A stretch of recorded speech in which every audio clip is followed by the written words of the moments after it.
Hello friends and my dear learners, नमस्कार। I am Rakesh. एक नई इंटरेस्टिंग स्टोरी के साथ एक नए मज़ेदार एंड दिलचस्प स्टोरी। जैसा कि आप सभी जानते हैं, learn English through story reading and translation method के ज़रिए हिंदी लैंग्वेज के सहारे इंग्लिश लैंग्वेज को इम्प्रूव करते हैं। This is the best way to learn English language for those learners जो हिंदी बैकग्राउंड से हैं। So my dear learners, watch and listen carefully till the end. आइए इंग्लिश में लिखे इस मोरल स्टोरी को हिंदी में समझें। Let's get started. First of all, the title name is the enemy's advice. That means, इसका मतलब इनेमी, जैसा कि आप जानते हैं इनेमी का मतलब दुश्मन, शत्रु। अपॉस्ट्रोफी एस, इट मीन्स का के की, इसका हिंदी मीनिंग होता है। अपॉस्ट्रोफी एस का मतलब संबंध बताना, यानी कि दुश्मन का एडवाइस, डैट इज सलाह, एक दुश्मन का सलाह। This is the Hindi meaning. Let's move on the first paragraph. I read, once upon a time, एक समय की बात है। wolf saw a lamb, कहा जा रहा है एक समय की बात है, एक भेड़िया। wolf मतलब भेड़िया, सा, सी का सेकंड फॉर्म, सा देखा, क्या देखा? a lamb, एक मेमना को देखा, जो कि भेड़ का बच्चा होता है, मेमना। लैम्ब को देखा, एक भेड़िए ने देखा। हीज माउथ, देखने के बाद क्या हुआ? हीज माउथ, यानी कि भेड़िए के मुंह जो था, उसका मुंह वाटर्ड, यानी कि पानी भर आना, लालच, लालच आना, ललच जाना, यानी कि उसका मुंह पानी भर आया। एंड, और he decided to eat him up, और उसने तय किया, निर्णय लिया, to eat, खाने के लिए, him up, उस मेमने को पूरा, यानी कि समूचा खाने के लिए उसने निर्णय लिया। eat up मतलब खा जाना।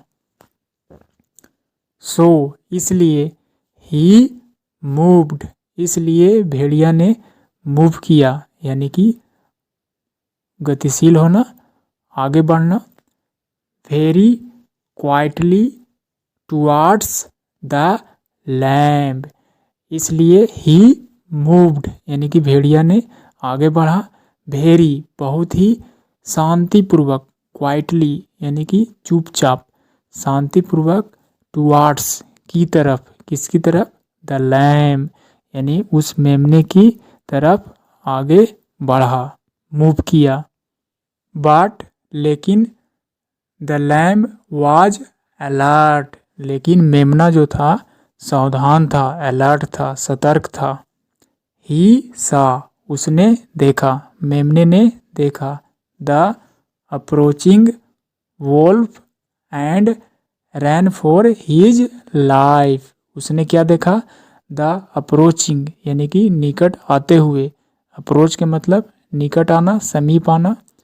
वोल्फ, यानी कि उस भेड़िया को निकट आते हुए, उसके नज़दीक आते हुए देखा। एंड, और रैन, और दौड़ते हुए, फॉर हिज लाइफ, यानी कि मेमना ने क्या देखा? नज़दीक आते हुए भेड़िया को, और भेड़िया ने रैन किया, दौड़ा, किसकी ओर? उसकी लाइफ की ओर, मेमने की लाइफ की ओर, यानी कि उसे मारने के लिए, अपना भोजन बनाने के मकसद से उसके लाइफ की ओर जा रहा था। द वोल्फ चेस्ड हिम, उसके बाद भेड़िए ने क्या किया? पीछा किया, हिम, उसे।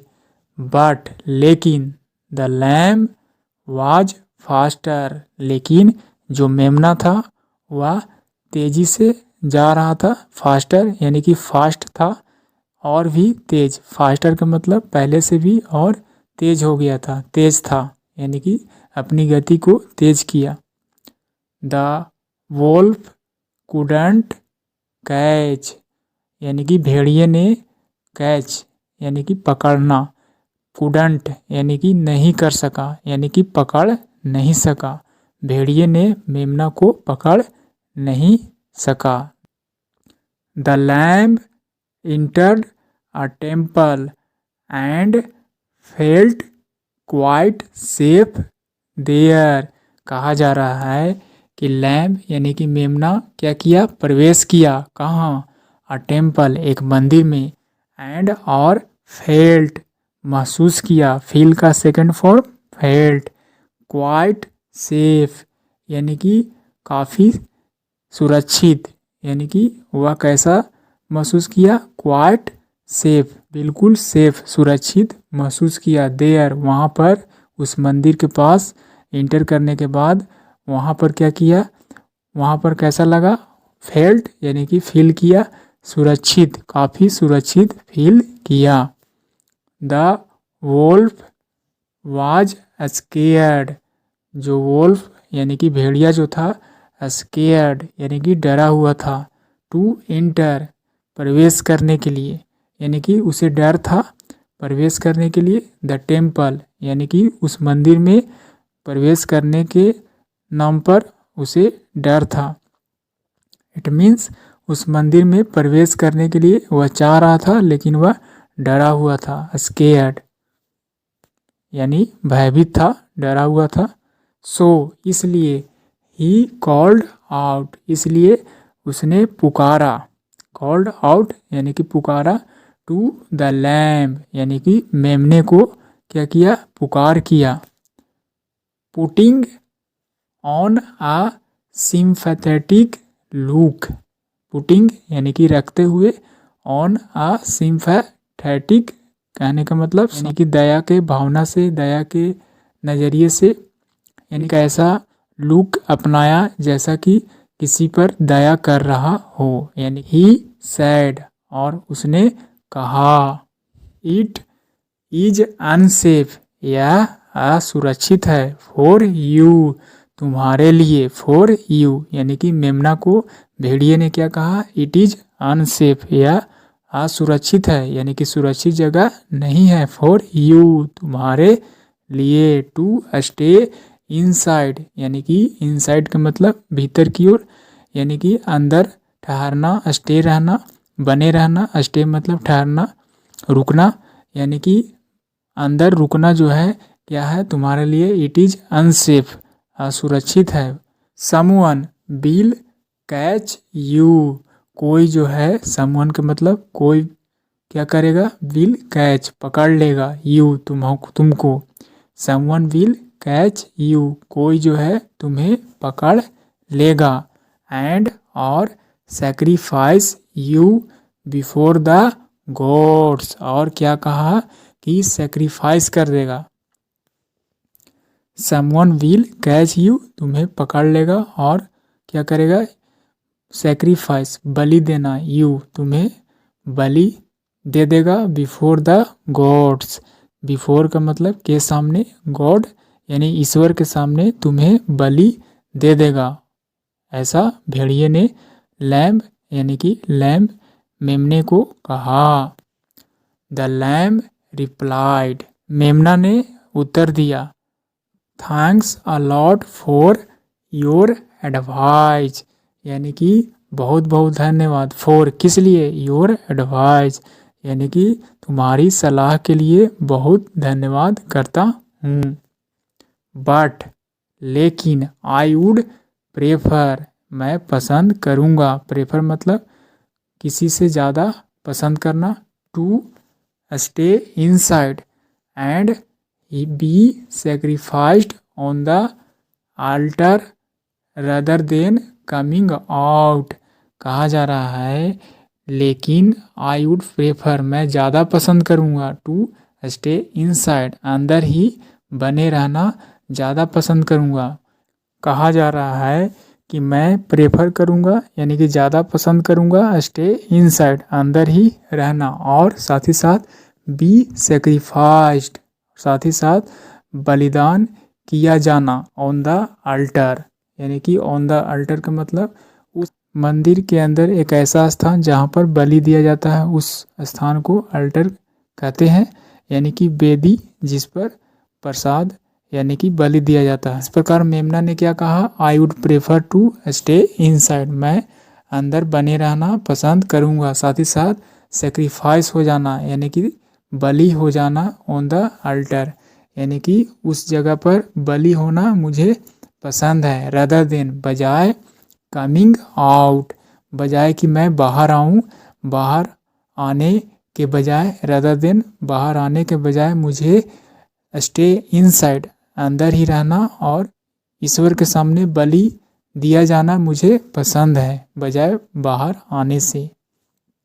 एंड सेटिस्फाइंग योर एपेटाइट, और क्या करना, सेटिस्फाइंग यानी संतुष्ट करना तुम्हारे भूख, एपेटाइट मतलब भूख, तुम्हारे भूख को सेटिस्फाइंग यानी कि पूर्ण करने और बाहर आने के बजाय मैं क्या करना चाहूँगा, मैं अंदर ही स्टे इनसाइड, मैं अंदर ही रहना चाहूँगा और बलिदान दिया जाना चाहूँगा, ऐसा मेमने ने कहा।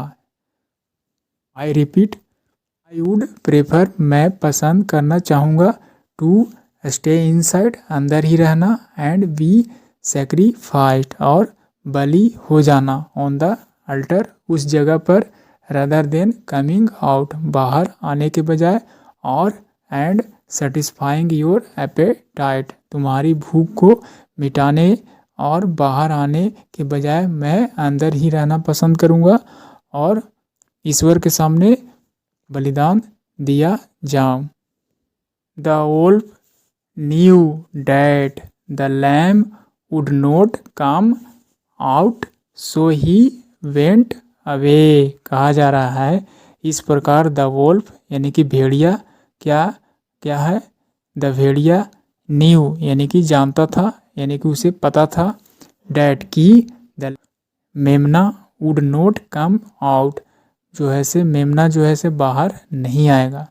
द वोल्फ न्यू यानी कि भेड़ियों को पता था, भेड़िया को पता था, डैट की the lamb would not come out यानी कि मेमना अब बाहर नहीं आएगा, सो इसलिए ही वेंट अवे इसलिए वह वहाँ से चला गया।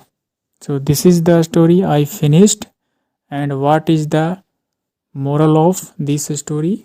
The moral is never heed your enemy's advice, कहा जा रहा है कि कभी भी मत ध्यान देना चाहिए, कभी भी मत ध्यान दो, योर enemies यानी कि अपने दुश्मन की सलाह पर कभी भी ध्यान मत दो, नेवर हीड का मतलब पे अटेंशन ध्यान देना, कभी भी ध्यान मत दीजिए अपने इनेमीज एडवाइस अपने दुश्मन की सलाह को कभी भी ध्यान मत दें, अपने दुश्मन की सलाह पर कभी भी ध्यान मत दीजिए। This is the Hindi meaning.